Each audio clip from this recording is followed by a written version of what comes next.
All right, everyone. Welcome to another episode of Slabnomics. I'm very excited to welcome our guest today. You know him as T-Pott, Tyler Nethercott. He is one of the people that is most influential when it comes to creating content. One of the people that I first started listening to and following when I first started my journey about a year ago. Tyler, how you doing, man? Thanks for being here. Yeah, happy to, Matthew. I'm excited. I'm really good. Fantastic. Yeah, you're holding it down out there in Atlanta. It's probably getting colder out there. People are probably starting to freak out a little bit as they are in Texas here. Starting to cool down. It was, I think it's 60 degrees today, so low of 40. I had a hoodie on at one point this morning. I'm not going to lie. Yeah, my girlfriend's starting to freak out already, acting like it's 20 degrees. But so it is. Yeah, man. So today what we're going to do, just to let the viewers in on the plan here, what I'm most looking forward to do is helping everyone understand how we can use kind of an augmented reality as sports card investors and collectors in the future. We're all concerned about AI. We're all looking at how AI can help us in business aspects and personal lives with ChatGPT. Let's talk a little bit, maybe indirectly, maybe directly if we get to it, how AI can help us or how we can better prepare ourselves for the technological revolution as sports card investors and collectors. Sound good? Sounds great. Yeah, let's do it. Awesome, man. So let's get started and talk a little bit about you. I always like to ask about the collector's journey. I know you're a Drummond collector. You know, that's your Instagram handle for everybody. So tell us a little bit about how you got into sports cards and what led you from your kind of, what was it, not financial planning, but product management background into where you are today. Yeah, I collected as a child in the 90s, like so many other people, and collected really from like 93 to 99.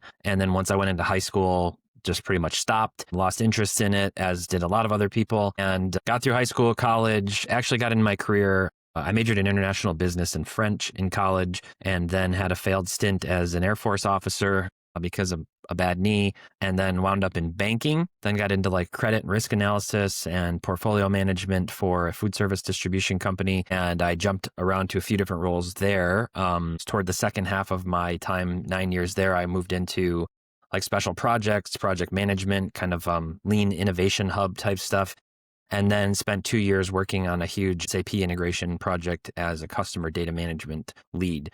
So I got into more like working with SQL databases and ETL and a lot of other data type stuff. So I've always kind of had a penchant for data, numbers, but also innovation and thinking about new ways to do things. I'm big on continuous improvement. That's kind of one of the things that I focus on a lot in my personal life and at work especially. So that's kind of what I did. And then I found the hobby again back in 2019. In the summer of 2019, when I found my childhood cards and binders, and my wife was trying to get me to help pack things because we were getting ready to move into a new house. And instead I was sitting, Indian style on the floor, just looking at these binders, as she was like cracking the whip. I mentioned it at work to a friend, to a coworker, and just said, oh man, I found all my old Penny Hardaways and Gary Paytons. I got to figure out if I have anything that's worth anything. And he was like, oh, you should talk to Eric, another guy that I worked with. He's been flipping cards on eBay and he really likes it. And I just started chatting with him. Basically, right after that, found Jeff Wilson, who's my boss's podcast on Sports Card Investor,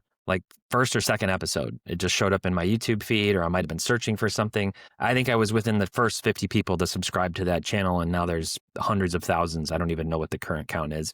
So I got subscribed there. Jeff started a Discord. I got into the Discord. I became a moderator. And in December of 2019, I messaged Jeff and said, hey, you're making all these charts and graphs manually, it looks like, for these card trends that you're covering. Why don't you build an app? You got a software development agency. So, he said, actually, I'm working on something right now. I'll let you know when beta testing is ready and would love for your feedback. And that's just how we got connected. So I started immediately getting into the app, doing beta testing.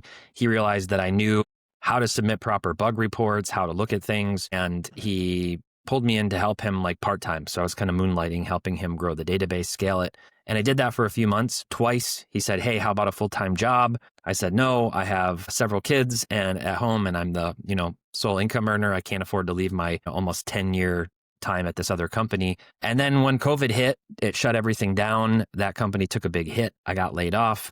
And I went back to Jeff and said, hey, how about that job? And the rest is kind of history. I've just been working with him ever since day one on Market Movers.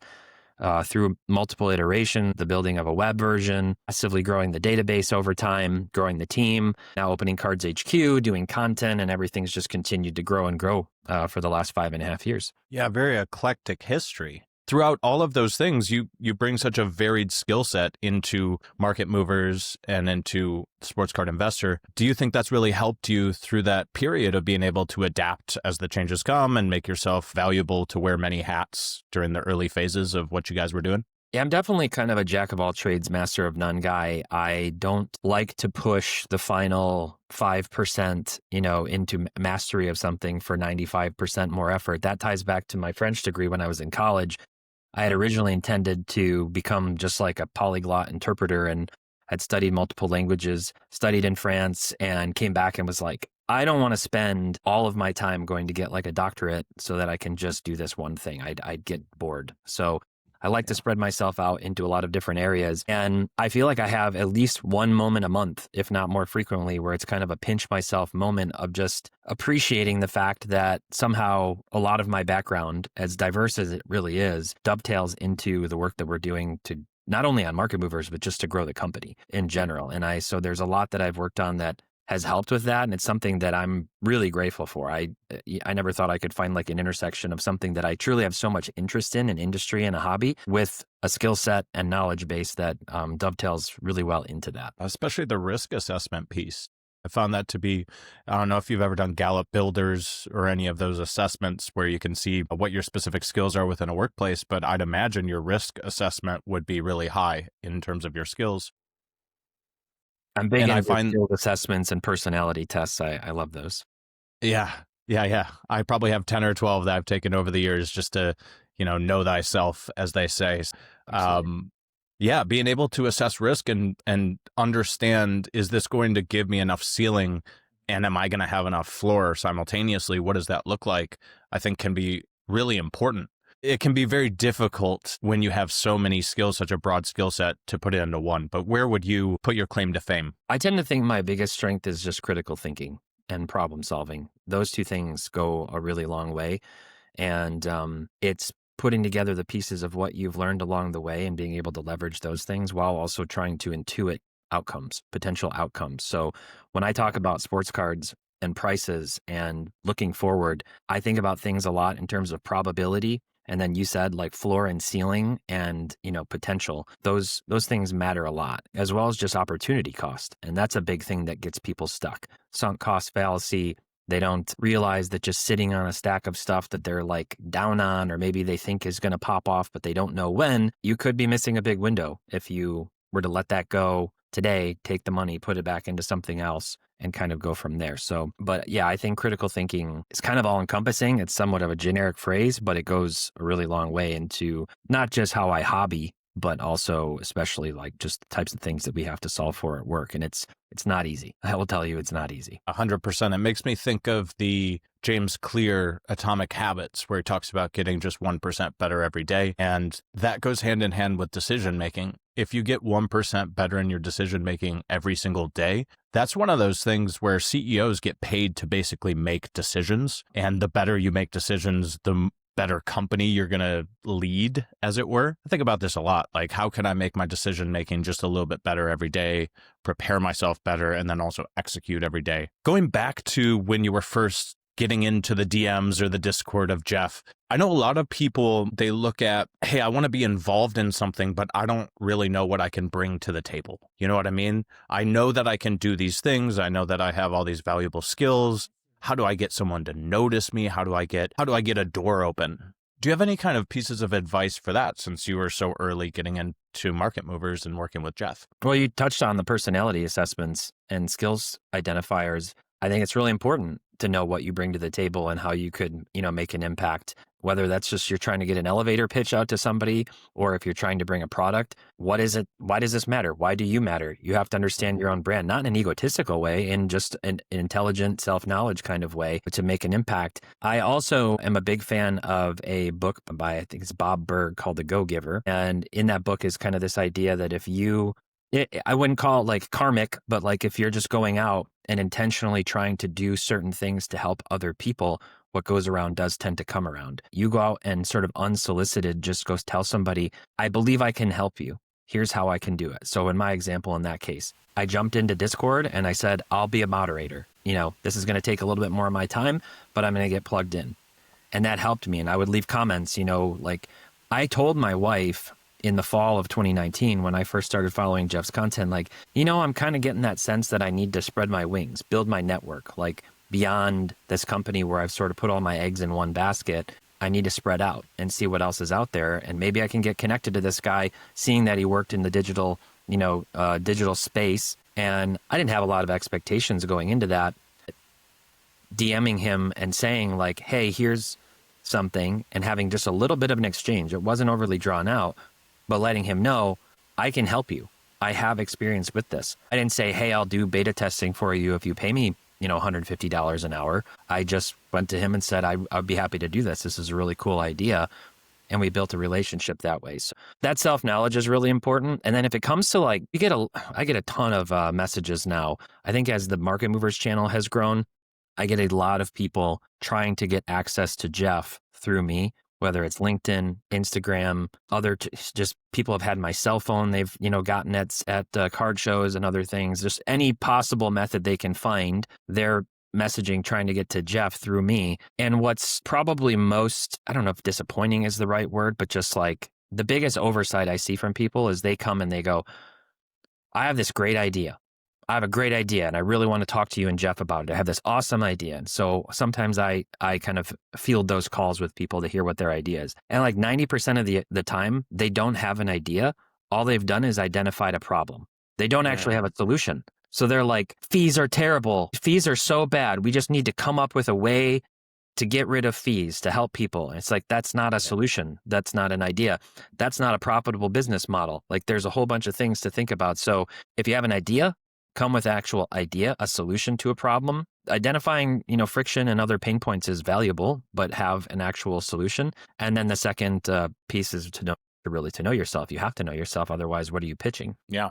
So knowing yourself, recognizing pain points, and also being able to go out and actually do something, take action on something that you truly believe in and provide value for. I definitely agree with that. That if you can come and you can say, this is a problem, this is what I've been thinking about as the solution, would love to talk to you about it and see from your perspective, if you agree with this, goes a lot further than saying, this is what I see as being a problem, because we all know what the problems are. It's about solving them where you need to really do some critical thinking to go back to your strength. Exactly. So, okay. So I love that kind of inroads into providing value to the marketplace. I felt that way myself when I was first getting into what I was doing with Slabnomics. I didn't know how I could really help people. Was that similar to how Market Movers developed? You had beta testing down the road that you were working on for the app, but how did things progress? Was everything roadmapped? Or was it one day at a time? So we're kind of living now in the digital product space in what I call a post-agile era. Agile product development has been like a buzzword for 15, 20 years. It's all about moving away from excessively pre-planned, typically is called like waterfall project management, which is just, that's more like how you build a house, right? You know what the specs are and a process makes sense and you have to align on it with the contractors and the timing and the home buyers. But when it comes to product development, you can't afford to lock yourself into something that's going to take forever and just expect to hit all those. And you run into road bumps. You have to be able to adjust and to pivot. But why do I say it's more of a post-agile era? People are also kind of like getting sick of that buzzword and that terminology and that structure. Developers are looking for a lot more stake, a lot more opportunity to ideate and innovate themselves. And because technology is changing so fast, it's not just the product managers and the product owners who come with the ideas. We look to our team also to say, hey, I've been studying AI in my own time. I've been studying this new emerging version of JavaScript or whatever. And in order to do X, I think we need to do this. Or they look at the app. I want them to understand our user experience and why people value things that they do and say, hey, maybe we should move this around over here. I have a couple of developers on my team who are exceptionally good at that. And they tweak our designs and go, this is better. And I'm like, you know what? You're right. So it's more of a team collective, around that piece. And so that's kind of been the dynamic that we've evolved over the last 5 years. We've never had a roadmap that's like 2, 3, 4 years. We have a huge backlog. I will tell you that the most frustrating part about my job is that we can't go faster on things. And I hate it. I absolutely hate it. When I have an idea, especially if it's an idea that I think is kind of unique, and then somebody else comes to market with the idea because we're stuck working on the last three things, or we, just can't get out in front of ourselves with infrastructure stuff or other things, all of the pieces that matter to good, strong, resilient, well-maintained digital products and apps. So, but I'm kind of a bottomless pit of ideas when it comes to what we could be doing with the apps. And so it's just about prioritization and getting really good customer feedback and understanding the mind of the hobbyist, which it certainly helps when you yourself, as somebody working on an app, are one of the people. I have to be more careful not to let my own biases or desires overly impact the roadmap. And that's something we've started to put a lot more emphasis on. My director of product, Dan, has really brought that kind of mindset to the group since he joined us about a year and a half ago, almost 2 years ago now, when to say we have a lot of good ideas. Let's make sure we're talking to our users and prospective users about what they want to, so that we don't roll out something that only 8 people are going to use with us being 2 of them, Right. So when you have that big laundry list of development and products that you're trying to test and get off the ground, how do you make sure that you keep your priorities shifting when they need to shift, but also not shifting when you want to just get things done, so you don't end up having 12 unfinished products going at the same time? So a big part of it is actually just understanding your brand and product identity and what you're trying to do. This also could apply to content creation. It's what are my goals? Doesn't mean they're locked in forever, but sort of having your North Star and knowing, at least at that fixed point in time, what it is you're trying to do, and then vetting everything that you're planning up against that. So we sometimes look at things and go, we talk about competitive parity and competitive differentiation. So parity meaning, offering the same types of features that are important to users. And then differentiation would obviously be having big differences that, make us better or offer something different that other apps don't have. With market movers in particular, we want to be so good that you can't afford not to use our app. That for everybody, whether you're just a pure collector of raw sub $20 cards, or a high-end investor that wants to collect $1 million cards. We want to serve everybody. It's a noble goal. Some might argue it's kind of a dumb goal, because how do you be all things to all people? We're trying to find the sweet spot of app simplicity for people who don't want something overly complex, all the way up to tools like our intelligence report ratios, where you can compare PSA 10 to PSA 9 grades, or compare all of Ronaldo's cards to Messi, or compare different variations within certain sets and get ratio numbers to extrapolate and do. It's real nerdy stuff. I love it. A lot of people don't care about it. So finding the intersection of those two things is really important. But we look at all of this. We look at what our product offers. We look at what we can potentially do, while we try to stay circumspect and see just how is the overall hobby landscape shifting, as well as other apps that are coming to market, because it's changing all the time. Even just with manufacturers taking over, with Topps taking things over, there may be new stuff, new technology coming out. You obviously alluded to wanting to talk about AI. So there's everything shifting all the time.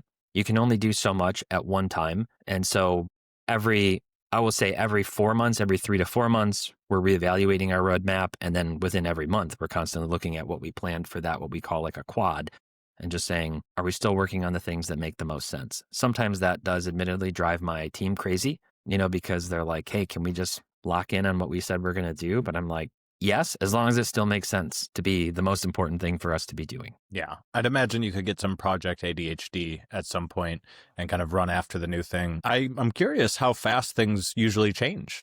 Do you find that the grounds change very quickly within the hobby? You alluded to a lot of different competitors coming online, especially in the past year, I've noticed, when you have some big things happening with Kevin O'Leary and big money coming in. Do you find that maybe during bull markets versus bear markets, you have more innovation happening as well, which causes you to have to reassess the roadmap with more rapidity? I would say we've stayed steady stream the whole time, regardless of kind of what's going on over the last 5 years. Obviously, we saw the big COVID boom, and then we saw about 2 years of the market kind of coming down, and now we're seeing it going back up. In some cases, especially the high-end market, exponentially so, and with specific athletes. But none of that has really impacted how we work. I will say that good times lead to good revenue, which leads to scaling the team and growing the team. But we've tried to be really measured with that too, and to take the big picture in. And, to Jeff's credit, he hasn't, for the last 6 years, he's self-funded and bootstrapped everything that we do. And we've tried to be really intentional about staying profitable, but not like as a huge, huge cash grab, right? Like I'm in a fortunate position where we have an owner who's able to fund the company even on years where, again, the market was coming down and we were dipping overall. So you're taking into account just how are we doing run rate wise year over year with our profit and loss, and just steadily growing the team, which we've done. He could have taken a big capital injection and we could have grown our team 4x several years ago, and maybe that would have worked out well, maybe not, but we've just been really intentional about how we do that, who we go after, what skill sets, and then we just adjust as we need to. But I would say our focus on different things has been pretty stable. And at the end of the day, you understand there's like a core set of functionality that the hobby needs, depending on what they want, right? Like comping is a really big thing. It comps, for good or for bad, drive what people are looking to pay for cards. And so having meaningful access to that comp repository is important. Tracking their collections is something a lot of people like to do digitally. Not everyone, but a lot of people like to do that. And then, the other big thing is just like charting, visualization of the data. And those three things, I think we've done really well with market movers. And so then you just start to layer in all the other smaller things that might be more niche features and functionality for different audiences and how those might come into play. Yeah, you mentioned intentionality, and I see in your content a lot of intentionality, Tyler. A lot of, especially the production value going up and up. That's really cool to see, and really great to hear that you guys have everything so well organized. Since we're talking about market movers, I'm going to give you a little opportunity here. Is there anything that you'd like people to know about market movers that maybe they don't? Yeah.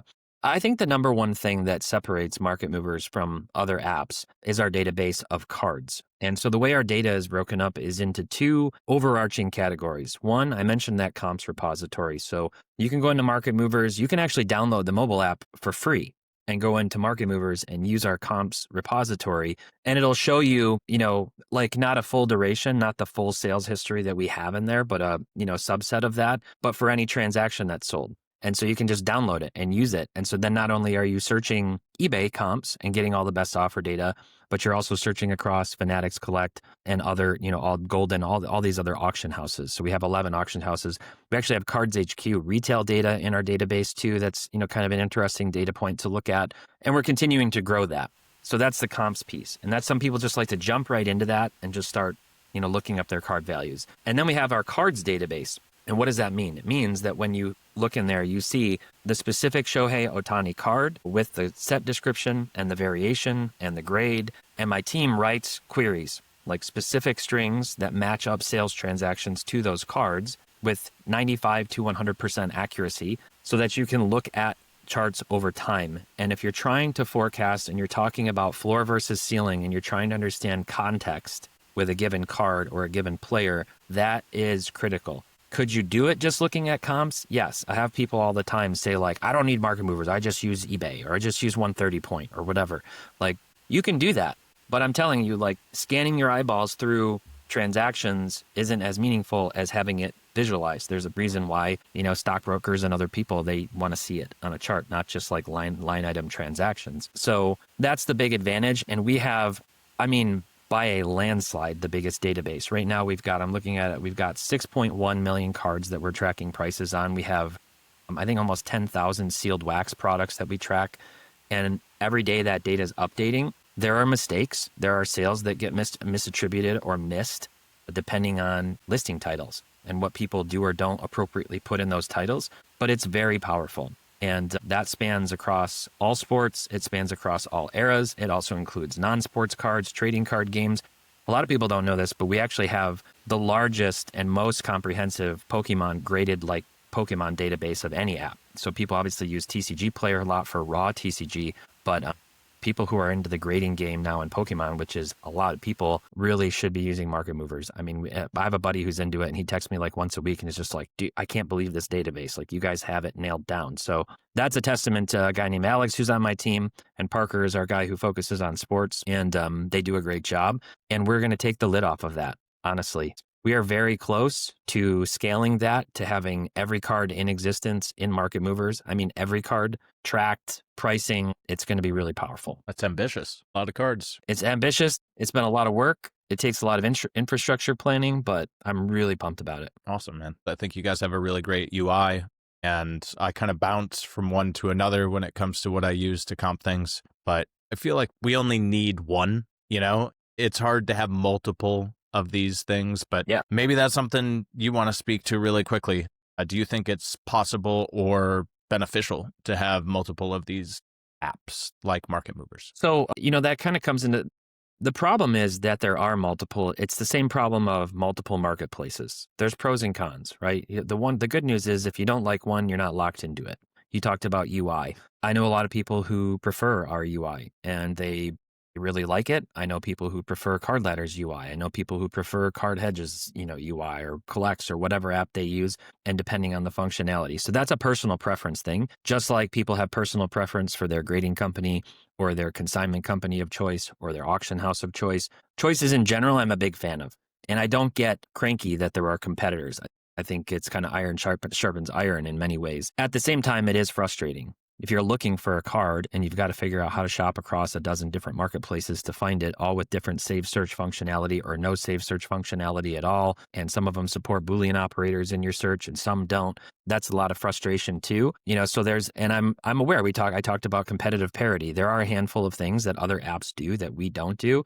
And so it's raising the bar for our own app to make sure that we tick the boxes on those most core functionalities so that at the end of the day, somebody can come and say, I don't have any reason to use anything other than Market Movers. I trust the data. I trust the reliability. I love being able to track my entire collection seamlessly. I love the charts, and we're working on significantly improving a number of other areas so that at the end of the day, I can go out and say, take the challenge, take the Pepsi challenge and show me why you think you should use this other app that at the end of the day is more expensive and is not doing half of the things that our app can do. Well said. Well said. Are you able to look at you said you had 11 different marketplaces. Am I able to see how one card has sold in different things? Let's say I had a very liquid silver, refractor, and I wanted to be able to put that up against selling at Heritage, selling at eBay, selling at Alt, and see maybe how average prices are different amongst those? Is that a capability? We have a marketplace filter on our charts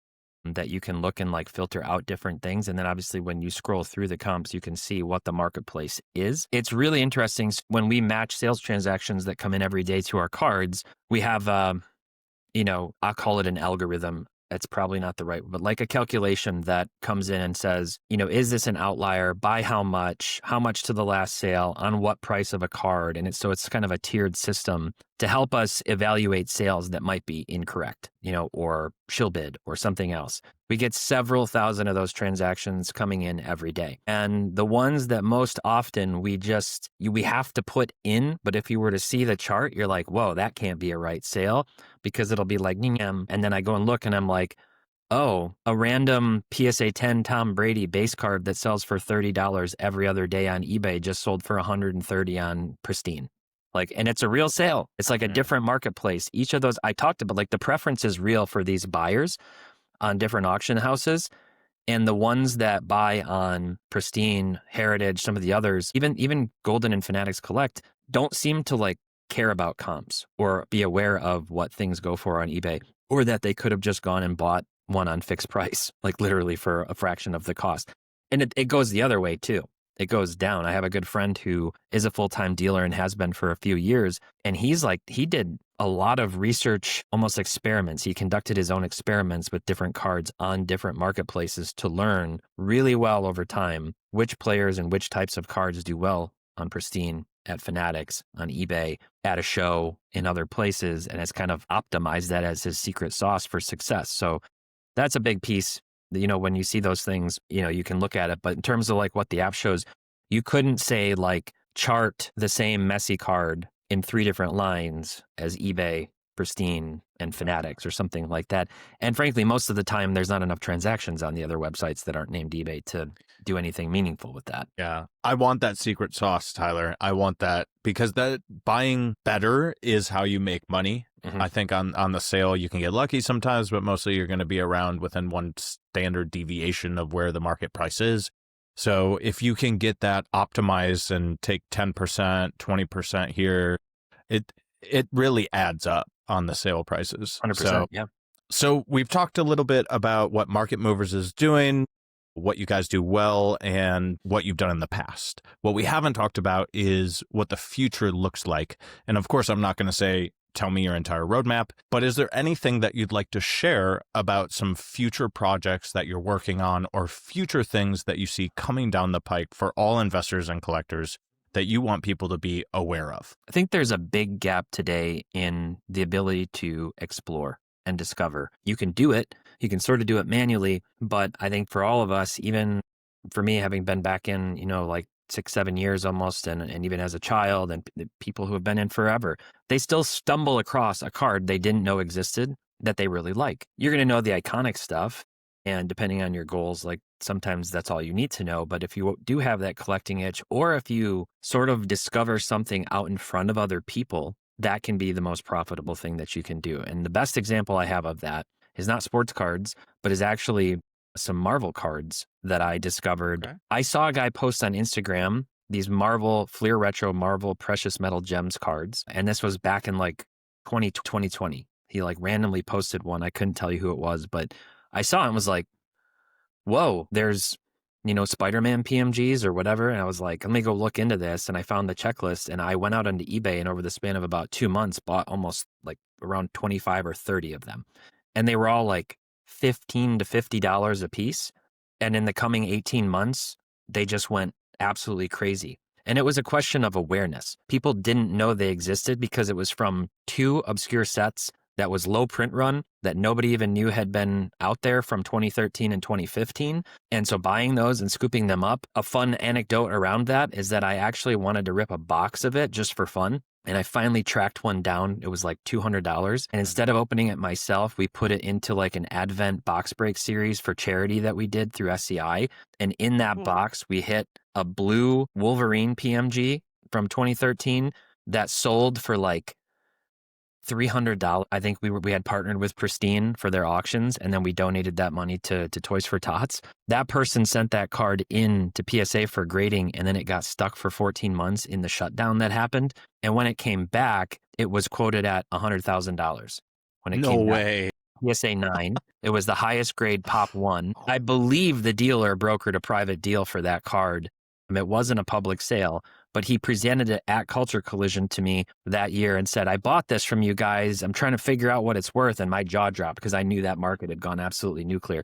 So regrets, I've had a few, but happy for that guy. So yeah, I think, I guess kind of lost my train of thought on that, but there was, being able to explore is already something I love to do. I just like to go down the proverbial rabbit hole and see what's out there and discover new things. I'm kind of a sucker for novelty in general, but I don't think people have a good way to do that. And so that's what we're working toward, is like using this entire comprehensive card catalog so that not just for pricing data, but just research, visual exploration, scrolling through. Hey, I want to go buy some really cool, Lewandowski cards. Let me go see what's out there and just search for the player, and imagine that, right? And then start filtering out. So that's something we're really excited about. And then a big thing too is obviously we've got the brick and mortar card shop with all the e-commerce as well with Cards HQ now, is how can we start to marry up that experience, which is something that there's nobody who's in the hobby who doesn't buy sports cards, right? So you want to buy. So how do we find things and help people maybe locate cards and source them, and maybe have the shop act as a vehicle for that? There's a lot we want to explore in that space about just how we can support store operations with technology, but also maybe tie it into Market Movers. That's such an interesting dichotomy, the exploration, but also the assistance with people looking for specific things. It makes me think of the collector's journey that you outlined and shared with me about a month or two back. I think at times we go down those rabbit holes and we discover things that really speak to us. And then maybe it's for a week they speak to us. Maybe it's for our entire lives. But the exploration is really key for that. But how do you keep everything focused? I mean, having Cards HQ, having that retail as well as the online ability to sell, how do you keep yourself from just buying up everything and then be selling a bunch of stuff you don't really know? Because I've run into that myself. If we really are being candid and talking about strengths and weaknesses, that level of focus is not something I'm good at. I struggle. I have a lot of interest. I mean, you can see just like a subsection of my cards behind me, and I've got a row of Giannis, and then I've got a lot of football stuff here from the 90s all the way back to up until current. I've got baseball and basketball over here, going to work Pistons cards. I've got Star Wars cards. I've got my graded slabs and my Barry Sanders and my high-end Grant Hill. And I have everything. I have a lot of different stuff. And it's really challenging. I just sent 1,300 cards to ComC and several hundred nicer cards to Fanatics Collect to put into their vault with the thought that I don't necessarily want to let all of them go right now. I even sent all but a handful of my one-of-one Drummond cards to Fanatics. I made an entire video about this, actually. And it was like, okay, I can still have access to these cards. I can have them digitally stored and scanned in and safely, stored and insured.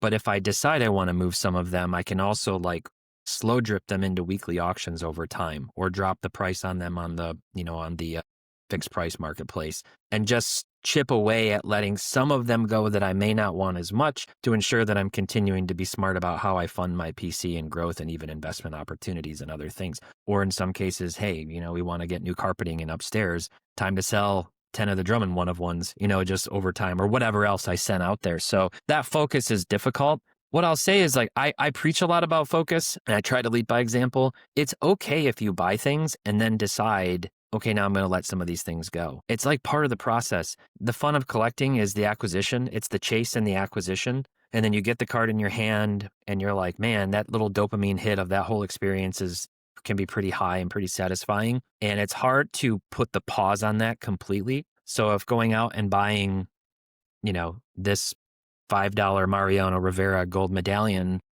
tickles your fancy, scratches the itch while you're trying to hunt down one of your grails, that's fine. And then maybe eventually you get a box full of that type of stuff. And you're like, hey, let me go set up one of my local shows, put the value boxes out, get a little showcase, see if I can't move some stuff, or go work out a deal with my card shop, or put it on eBay, or whatever, whatever's easiest and most effective for you, and then consolidate in. That's just almost like inherent to the collector experience too. I just try to tell people, set some guidelines. Have rules for your collection. This is actually something that I've been talking to a lot of friends and other hobbyists about. Know your rules. And so I'll give you some examples. I am at the point where I almost completely refuse to have sticker autos in my PC. Now, that's tough with soccer. Soccer's almost all sticker autos. And if it's not a sticker auto, it's expensive because there's so few on card and they're usually from high-end sets. So if I do want an auto, I have a Didier Drogba auto, it's a sticker auto. I have a handful of autos of different players. But outside of that, when there are readily available, ubiquitous on-card autos of Chauncey Billups, he just got, I don't know if you saw the news about him, but any player that I might want a card in my collection, I can go track those down. I also am trying not to have cards where I don't like the image, like the photo of the player, unless it's a super rare insert or something else is really cool about it that I just have to have. So you start to put those constraints and just sort the wheat from the chaff within your collection goals and then go from there. That type of process can help quite a bit. Yeah, having rules is really important. And it makes me think about something I've been mulling over for myself, which is buying and selling cycles. Tell me if this is something you've experienced where you're buying during one period and then you kind of stop buying and then go into a selling cycle. Maybe that's just me. Maybe other people are different and they're buying and selling at the same time. But I kind of focus on one thing, and I'm a hunter. So I'm out there, I'm like, I want this, I want that. Right now I'm hunting 2019 Sapphire sets for soccer. Most of the big names like Messi, Ronaldo, Mbappe. So I just get focused on that. And until I get what I want, that's the game I play, Do you do the same, or are you constantly buying and selling? 1,400 into ComC is quite a lot. I sent 400 and thought I had a lot going. Yeah, and I've got a bunch that's now hitting my inventory that I need to price, but they've got a good system down and it works really well. Absolutely, buying and selling in cycles makes sense as long as you are doing it in the cycles where it makes sense. If you're trying to buy into the cycles where everybody else is buying, that's not a good idea. You want to know the timing of those different markets. And typically, buying in the off season, about a month after whatever given sport cools off and another one picks up, is the sweet spot to buy. So right now, baseball. buying baseball right now, outside of those guys mashing home runs and in the World Series, Ohtani, Vladdy, and others, if you're going out looking at baseball cards of other players who you believe could, more importantly than anything else, have some buzz about them going into next year, like before the season, when typically it makes the most sense to sell before April 1st for a lot of players, knowing and understanding those market cycles matters a lot. And that's another reason why having a chart of giving cards is so powerful. You can see that, you can understand, you can extrapolate. Maybe you're studying a given player and you're like, why did this card do what it did back then? Well, go to Google Trends and see how they were trending at that given time, or look up a snapshot of news related to them or whatever might have been going on. Everything with that is hype cycles, and the hype cycles are pretty predictable at this point, almost surprisingly, because I feel like the hobby collectively is maturing, and sometimes that does impact things, but I still find myself wondering, like, who the heck is out there buying these cards on the night, when Ohtani hits 3 home runs or whatever? But hype and FOMO are a powerful beast as well. And perhaps some of those people are just doing it because they're like, I want to immortalize this night in my mind that I saw this event happen in sports, and then I bought the card of my favorite player of this guy. We talk a lot about those cycles, and they are very easy to look at and find. It's just you get caught up in the hype sometimes. You get excited. You're out with the boys, you have a beer, and it's like, man, I saw Ohtani do that crazy historical thing, and now I want a piece. So you got to take emotion out of it for sure if you want to be an investor. Yeah, I think if you're going to make a FOMO purchase, wearing it like a badge of honor and maybe stupidity is worthy. I've sometimes done that. If I have a mail day, you're like, proud FOMO purchase, just had to get one, Yeah. So we've talked a little bit about cards themselves, some trends, hype cycles. We've talked about things that will make us a little bit better of a collector and an investor, some things that you see coming down the pike. Let's talk a little bit more practically about how we see things coming up that are going to change the dynamics of sports cards. Yeah. So you mentioned, as we started talking, about the Topps and the Fanatics changeover in a lot of the sports licensing. We've gotten news as well in the last day that Panini is looking for a buyout. Any thoughts on that as we got the hot news? I think that aspect of the hobby is like ever evolving. I will say it does look like Fanatics is here to stay for quite a while within the card space. I don't see that changing anytime soon, but we see other acquisitions. What we're seeing now is a big consolidation of power. A lot of people are mad about it, right? We see like partnerships between eBay and PSA, and obviously they have the eBay ComC relationship. And then you see, Fanatics has their own marketplace. And so Ken Golden's getting mad at them because they seem to get first rights to certain cards from their own packs and knowing who hit them and all these things. That the whole hobby landscape, especially the industry aspect of it, the true business aspect of it, is always subject to change. They're going to get new people coming in, looking to make a splash. There's a lot of people trying to get investment capital into it. We talked about Kevin O'Leary starting Secure with Shine and, buying up these big cards, in my opinion, like massively overpaying for a lot of them, but they're doing that. And then there's a lot of private equity trying to get their piece of the pie and investing into businesses and other things. There's new innovation always happening. So this is a landscape that's still ripe for opportunity to evolve, and especially in the technology space, which is how Market Movers was born. When Jeff Wilson started Sports Card Investor, he's like, one, I just feel like there's a lot of buzz around alternative investments, and he saw that cards could be one of those vehicles. The other piece, though, was just how incredibly technologically laggard the card industry was. I mean, like, people were still pulling up the digital Beckett price guide that didn't actually have any reliable pricing data whatsoever to speak of, and like trying to use that and just like, again, just using an eBay sold search without having access to best offer data. And that was pretty much it.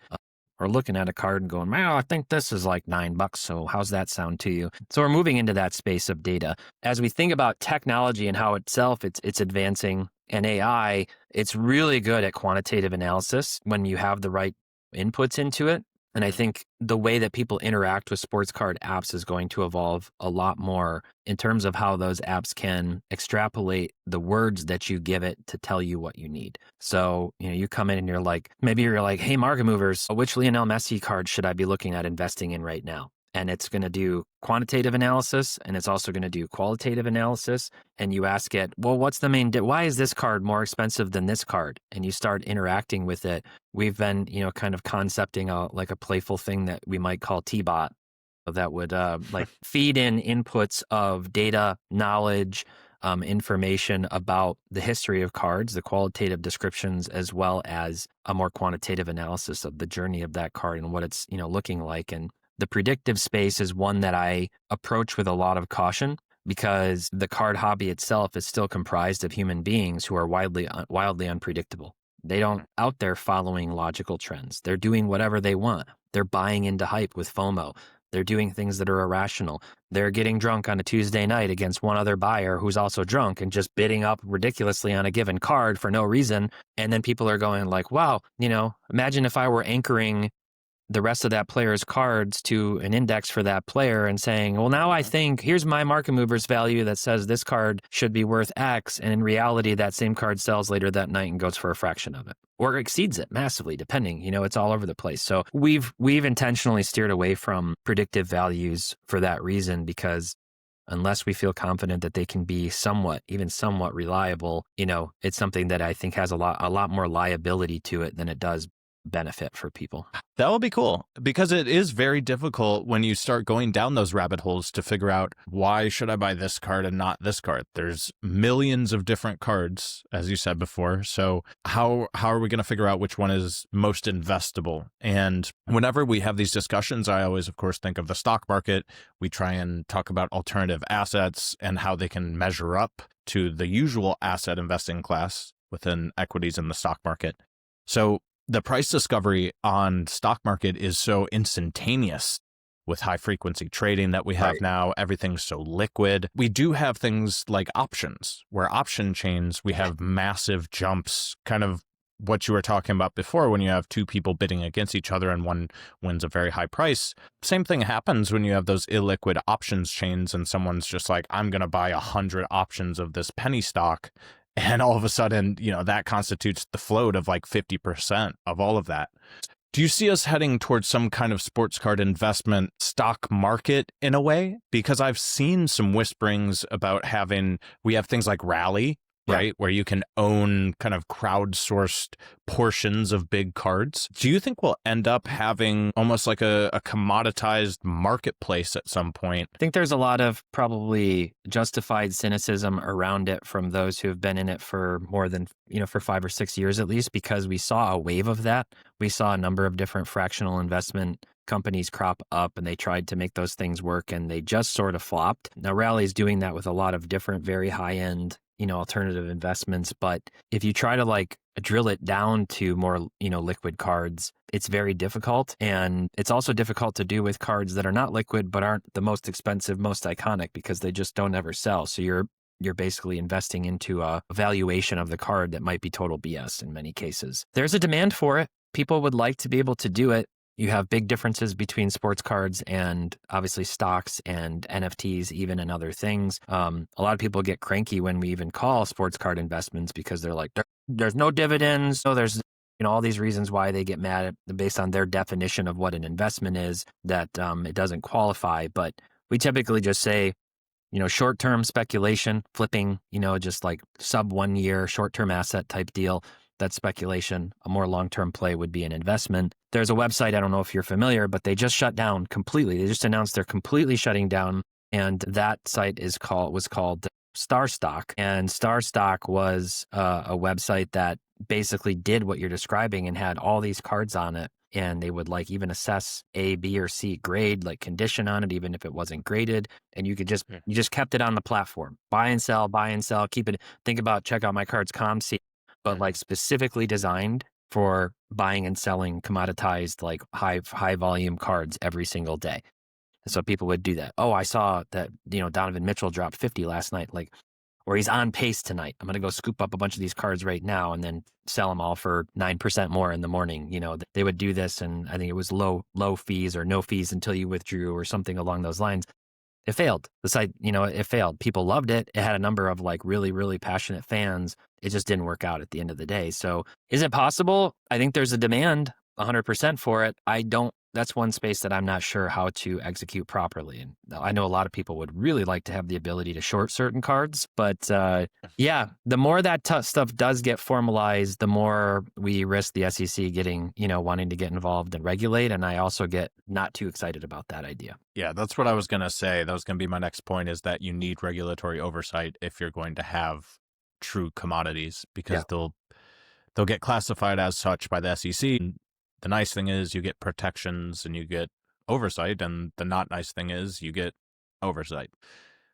Interesting times. We'll see what happens with the sports card market as it continues to grow and move forward. But I do think data and analytics is going to be the augmented reality that we all have to be a part of. And it has to go past comps, right? We can't just look at something and say it sold for this a year ago, I want that for it now. So since things are so illiquid and we don't have price discovery in a lot of markets, especially nascent markets like soccer, how do you think we can find some kind of way in the future to derive more data for places that don't have as much data? Yeah. You're in there looking at cards that sell every day, but what about cards that don't sell every year? I think so. A couple questions there, right? But I think today, what we can do is we can use data to say what we think a card logically should be worth. And you look at it in different tiers. You look at, what level of the market is it in? It's high end. Is it mid cap? Is it, low dollar stuff? Is it sell often? Does it, what's the sales velocity? All these different factors. What's this player's prices doing overall? What did the same card of a comparable player who sells at 80% of the rate of this player just sell for? You can triangulate all those things together.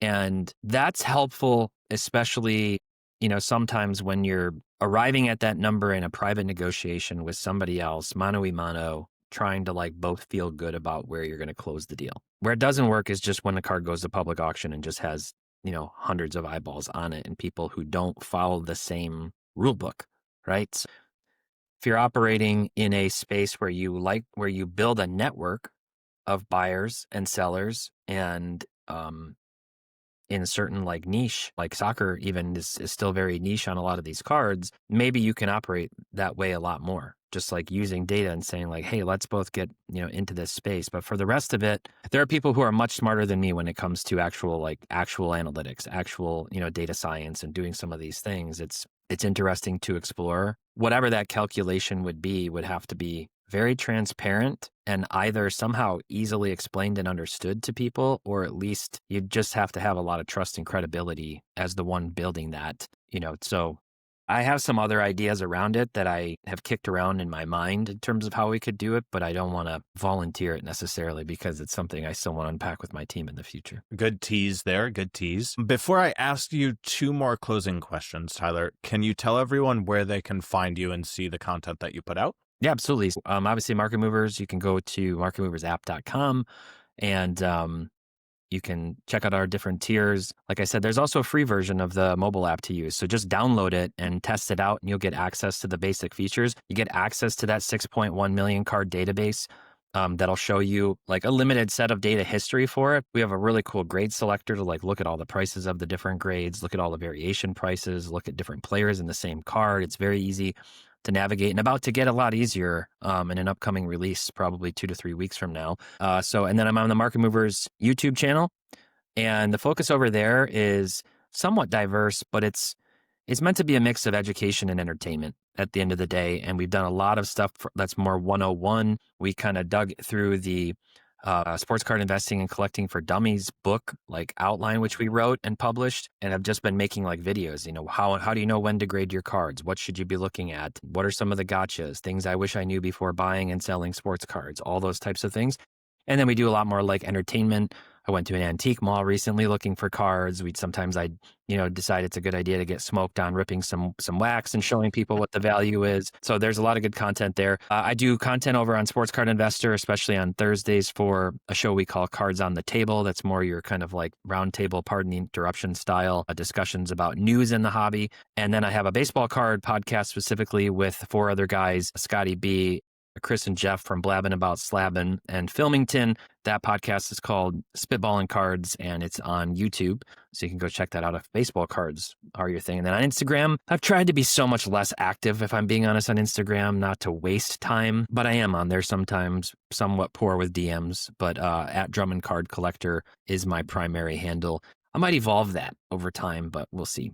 I'm still collecting Drummond, but I'm kind of whittling down the collection as well. Well, I'm glad you brought up the book that you guys wrote together, you, Jeff, and who was the third party? His name's Ben Burrows. Ben used to work for us, and now he works for Collect Media. Yeah, there's a free cheat sheet for you guys.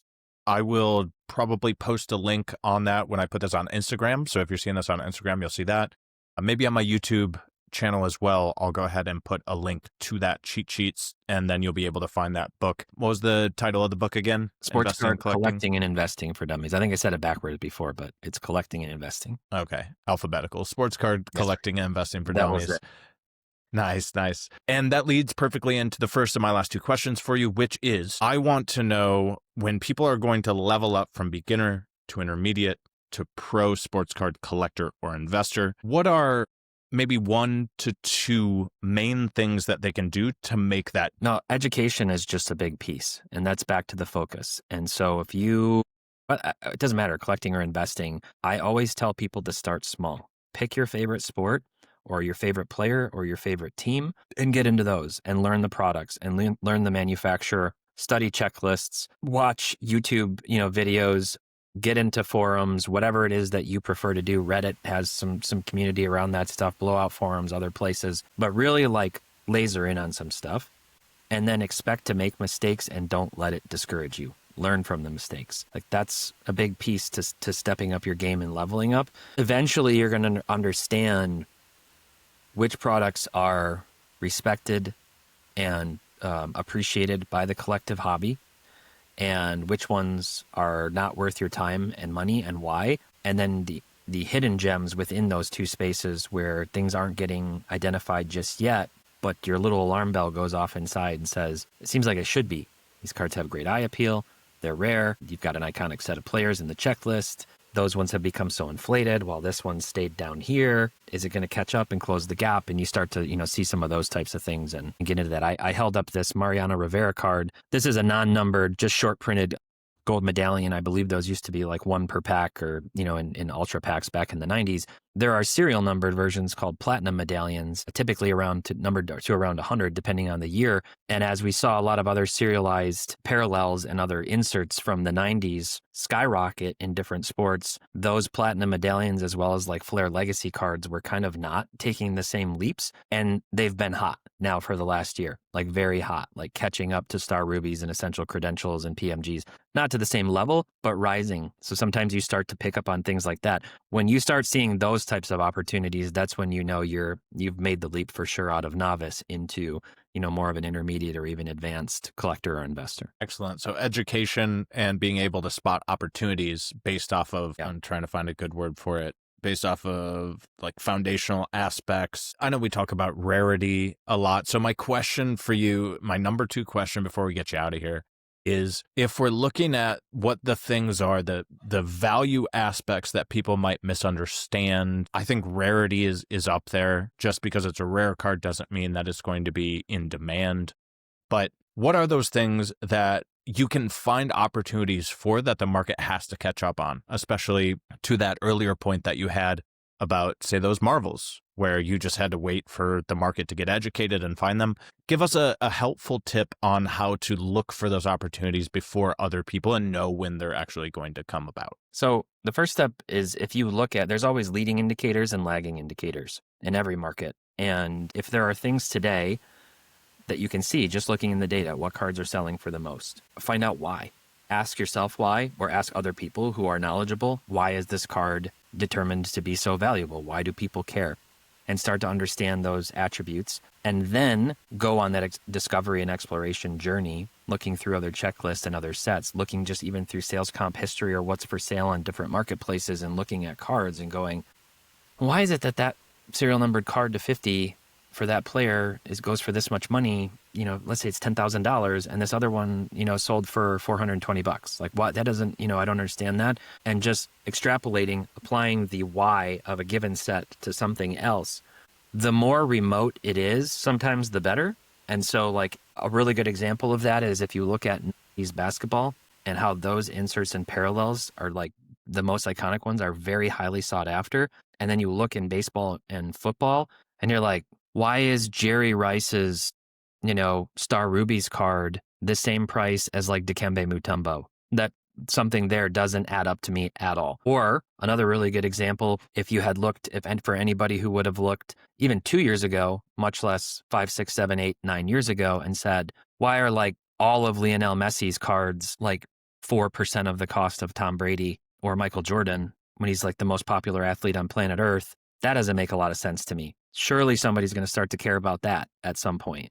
Like just, connecting those dots. So understand the why of the things that are established as important, and then go discover the other things that are just hiding under a rock, waiting for you to apply the same litmus test to them. I like to really look for those opportunities a lot. And the best part of the sweet spot with that is if you find you like them anyway, so that even if they don't blow up, you're really happy to have them in your PC. The one thing I always say, the phrase I always say is collect what you like, invest in what others like, or especially invest in what others are going to like. So that's kind of some words to live by within the hobby, I think. Fantastic. I had high expectations for you, TPott. You delivered. So thank you for coming on Slabnomics, buddy. This has been really fun. I'm so glad that you also did a little cross sport there at the end, talking about different archetypes for different sports.